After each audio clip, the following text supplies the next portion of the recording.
Allah Subhanahu wa Ta'ala berfirman, yang artinya, "Wahai orang-orang yang beriman, bertakwalah kepada Allah dan carilah wasilah untuk mendekatkan diri kepadanya, dan berjihadlah, berjuanglah di jalannya, agar kamu beruntung."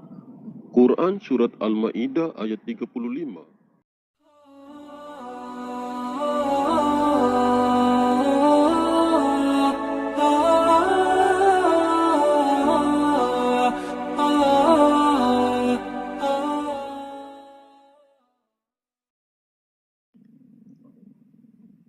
Assalamualaikum warahmatullahi wabarakatuh. Halo sobat semua, selamat datang di MSLB Channel.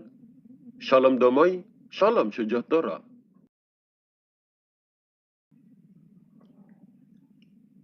Sebelum saya menyampaikan informasi ini, saya hanya ingin mengingatkan kepada kalian semua bahwa setiap informasi yang saya sampaikan ini hanyalah sebuah gambaran saja mengenai sosok seorang manusia pilihan Allah yang berjiwa kerasulan.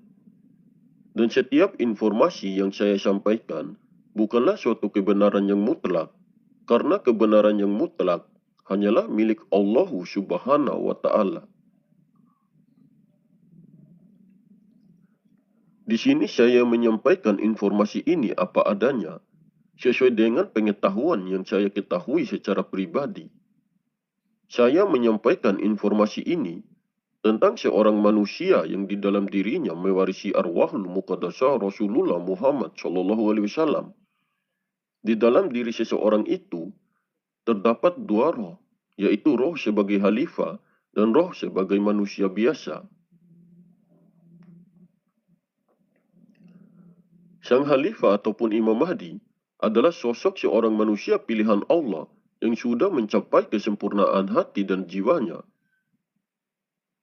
Walaupun beliau adalah seorang manusia yang memiliki kemampuan ataupun kekuatan yang sangat luar biasa, beliau juga pasti memiliki hasrat ingin mencintai dan dicintai oleh seorang wanita. Sang khalifah ataupun Imam Mahdi adalah sosok yang berwujud manusia biasa. Beliau juga pasti ingin mempunyai seorang wanita sebagai pendamping hidupnya. Beliau membutuhkan cinta dari seorang wanita karena sosoknya adalah manusia biasa yang hidup di alam nyata. Sosok wanita yang menjadi jodoh sang khalifah ataupun Imam Mahdi adalah sosok manusia biasa-biasa saja. Wanita itu tidak memiliki kelebihan ataupun kekuatan gaib apapun di dalam dirinya. Sosok wanita itu bukanlah dari keturunan raja, bukan pula putri dari ulama ataupun kiai yang terkenal. Sosok wanita yang menjadi jodoh sang khalifah ataupun Imam Mahdi bukanlah wanita yang terpingit. Wanita itu hanyalah seorang manusia biasa-biasa saja yang hidup dalam kesederhanaan. Dan wanita itu bukanlah ahli ibadah seperti para ustazah. Sosok wanita yang menjadi jodoh sang khalifah ataupun Imam Mahdi tidak mengetahui tentang jati diri Imam Mahdi yang sebenarnya. Dia hanya mengenal beliau sebagai laki-laki biasa yang hidup dalam kesederhanaan. Wanita itu tidak pernah tahu bahwa laki-laki yang dicintainya itu adalah seorang manusia utusan Allah yang hadir pada zaman sekarang ini. Tidak semua orang bisa mengetahui tentang sosok kekasih utusan Allah tersebut. Jangankan orang lain, wanita yang akan menjadi jodohnya pun tidak mengetahui tentang diri beliau yang sebenarnya.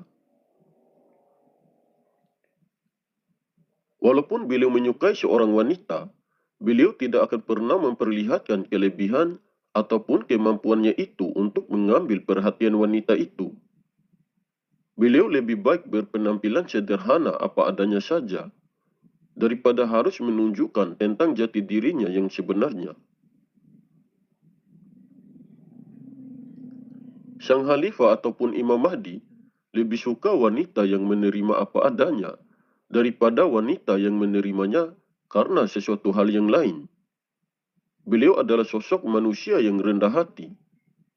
Beliau tidak akan pernah menampakkan jati dirinya, walau secinta apapun dirinya kepada seorang wanita.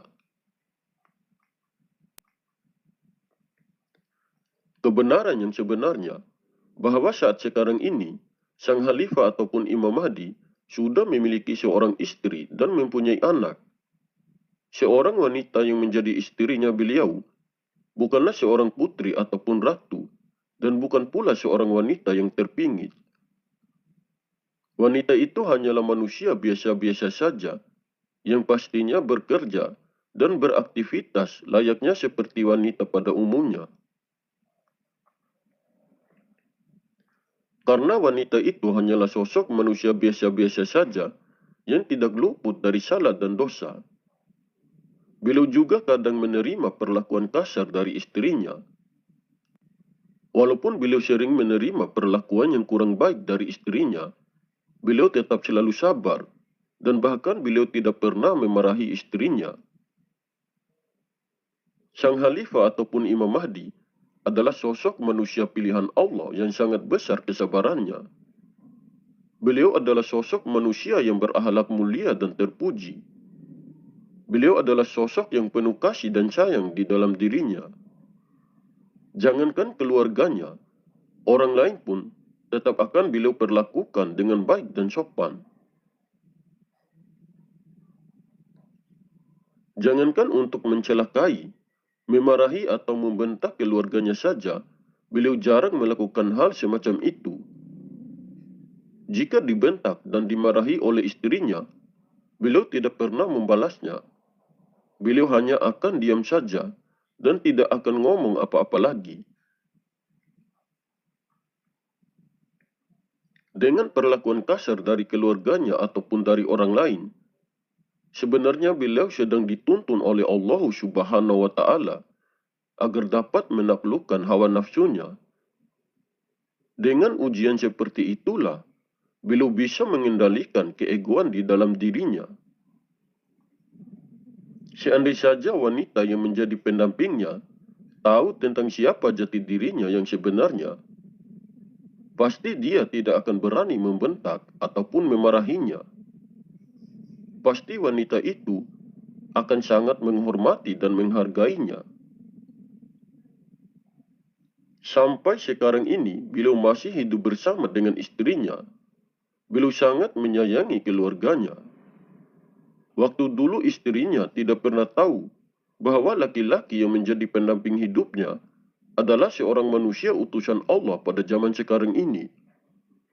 Bahkan semua anggota keluarganya pun tidak pernah tahu tentang jati dirinya yang sebenarnya. Sejak diangkat oleh Allah Subhanahu wa Ta'ala sebagai Khalifah Allah yang akan bertindak sebagai tangan dan kakinya di muka bumi ini, beliau selalu mendapatkan ujian yang sangat berat dalam kehidupannya. Beliau menanggung tugas dan amanah yang sangat besar.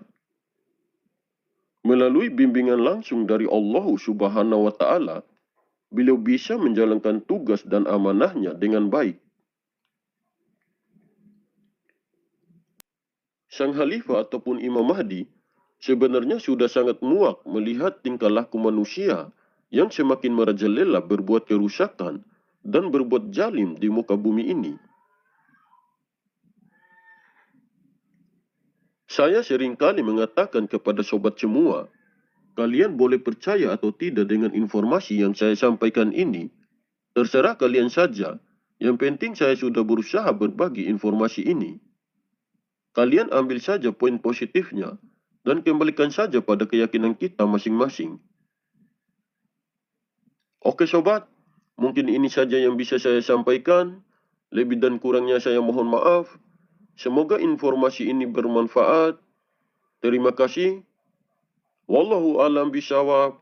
Wassalamualaikum warahmatullahi wabarakatuh. Salam MSLB.